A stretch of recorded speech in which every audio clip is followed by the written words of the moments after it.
Charles Grant visits the Raiders, a potential game changer for the O-line. We've got an exciting update from the Las Vegas Raiders. The team is hosting a top 30 visit with one of the most physical and promising offensive linemen in the 2025 NFL Draft, Charles Grant, an offensive tackle from William and Mary. Now, let's talk about Charles Grant. He's a standout prospect who's been on my radar for this draft season. Alongside Anthony Belton, Grant has the potential to develop into an all-pro caliber player. Both of these guys bring the kind of talent that teams dream of adding to their rosters. For the Raiders, meeting with Grant is a smart move. In a recent interview with Justin M. from the Draft Network, Grant shared that teams are viewing him as a true offensive tackle, and that's where the Raiders' plans get interesting. Do the Raiders need another offensive tackle? Well, it's debatable, but here's the thing. DJ Glaze wasn't picked by current GM JohnSpytek. It wouldn't be surprising if Spytek wants to put his stamp on the roster by bringing in his own tackle to protect quarterback Goose Smith for the long haul. Especially with Chip Kelly's system emphasizing five-man protection schemes, having a reliable tackle like Grant could be crucial. Now let's dive into what makes Charles Grant so special. The tape doesn't lie. This guy is fast, explosive, and incredibly quick off the snap. Sure, he played at William and Mary, but movement and football IQ translate no matter the program. If you've got the angles, the technique, and the ability to make your blocks, you can succeed at any level. There might be a small learning curve for Grant as he adjusts to the NFL's speed and strength, but that's to be expected. What stands out is his athleticism and physicality, traits every team values in a tackle. At 6 feet 4 inches and 300 pounds with 35-inch arms, Grant has the build to dominate. And yes, arm length matters. A lot. Those extra inches can make all the difference when it comes to pass protection. Now, would the Raiders use the 6th overall pick on Grant? It's hard to say. He's an incredible prospect, but missing out on both the Senior Bowl and the NFL Combine due to injury has left some unanswered questions. That said, he still managed to show his strength in the bench press and got his measurements in at the Senior Bowl. For those wondering if Grant might transition to guard, it's a valid discussion. His skill set and size could make him an elite guard, but honestly, he's versatile enough to excel at either position. At the end of the day, Charles Grant is a phenomenal player with sky-high potential. If the Raiders feel he's worth the investment, whether at tackle or guard, they could be setting themselves up for long-term success in the trenches. Charles Grant's fit for the Raiders and the evolving offensive line. When it comes to offensive linemen, height isn't always the key factor. Arm length often matters more. And with Charles Grant, the Raiders could gain a valuable asset. But here's the big question. If the Raiders draft Grant, does he start immediately? If DJ Glaze isn't their long-term solution at right tackle, moving him to guard, either on the left or right side, could open the door for someone like Grant. But where do the Raiders draft him? Grant likely won't be available in the second round. Most experts predict he'll be picked between the 20th and 35th slots. Passing on him in the first round could mean missing out entirely. For a team like the Raiders, especially with Chip Kelly's scheme relying on outside zone and wide zone running plays, Grant's athleticism and ability to move in space make him an ideal fit.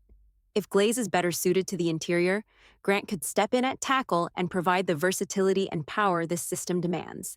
It's also worth noting that JohnSpytek has been working on rebuilding this offensive line. Last year, the Raiders added Paris Johnson, who is shaping up to be one of the best center prospects of the past decade. Then there's Colton Miller, the franchise left tackle, who bounced back after a rough start to last season. With Johnson anchoring the middle and Miller holding down the left side, adding a talent like Charles Grant or perhaps Anthony Belton could make this line a true strength heading into the season. Without a new addition to the offensive line, the unit might remain average.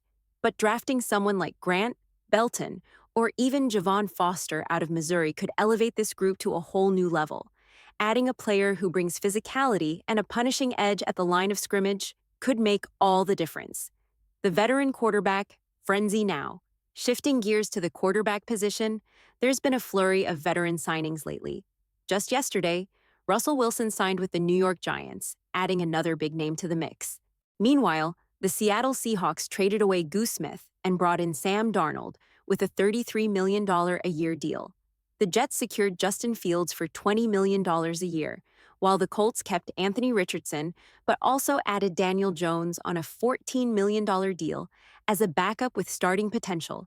And let's not forget Jameis Winston, who also joined the Giants as an insurance policy in case Wilson doesn't work out. Even the Raiders got in on the action by signing Geno Smith.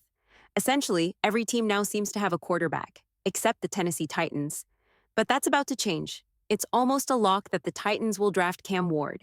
Passing on him would be unthinkable at this point. With all these moves, it's clear the NFL is prioritizing depth and competition at quarterback. Whether it's a veteran signing, a promising draft pick, or a mix of both, teams are doing whatever it takes to stay competitive in the most critical position in the game.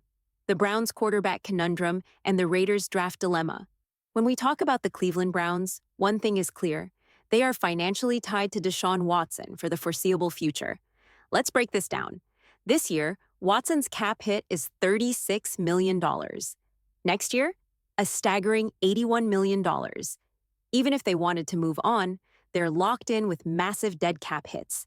$53 million in 2 years, $26 million in 3, $17 million in 4, and almost $9 million in 5.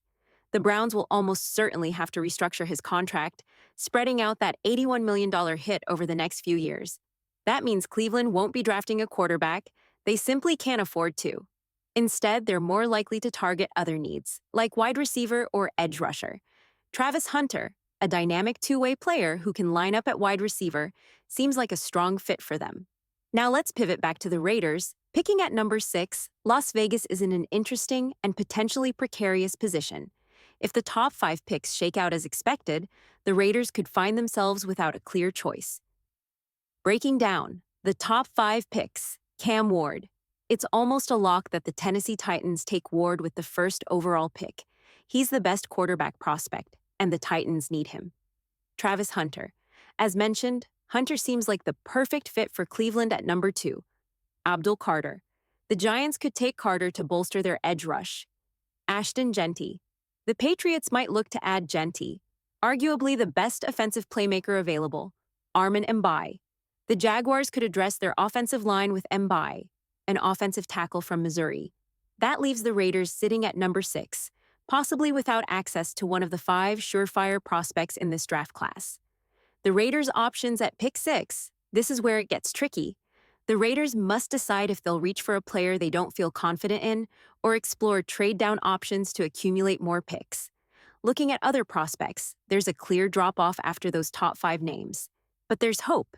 Even without one of the Elite 5, the Raiders could look at players who fit specific needs or have long-term upside. They could also opt to solidify their offensive line, something that's been a major focus in recent years. The addition of Charles Grant, Anthony Belton, or another high-potential lineman could still strengthen their foundation. Why the Raiders' decision matters. For the Raiders, this draft could determine whether they take a step forward or remain stagnant. Getting this pick right is critical for building around their current roster, especially with a dynamic offensive scheme like Chip Kelly's. Whether it's a trade, a reach, or a surprising choice, Las Vegas can't afford to leave this draft without a difference maker. The Raiders' 6th pick conundrum and draft strategy. As the Raiders prepare for the upcoming draft, they face a critical decision at the 6th overall pick.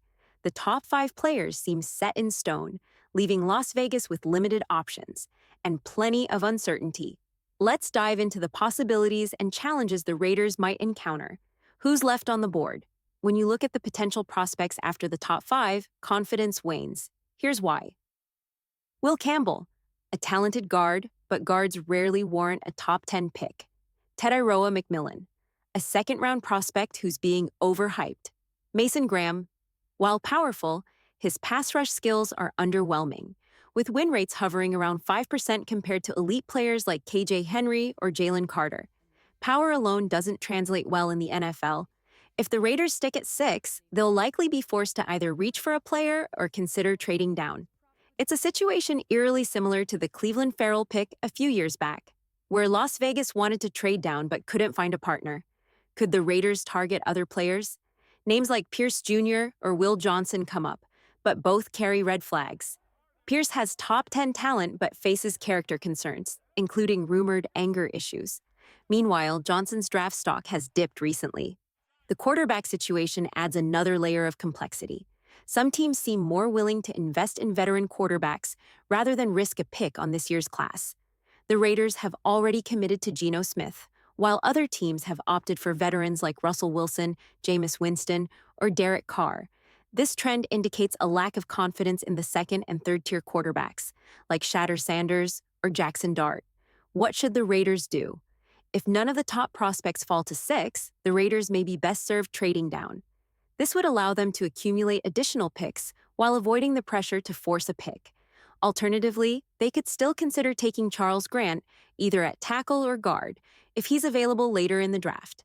Grant's versatility and potential make him an intriguing option, even if he's not the flashiest choice.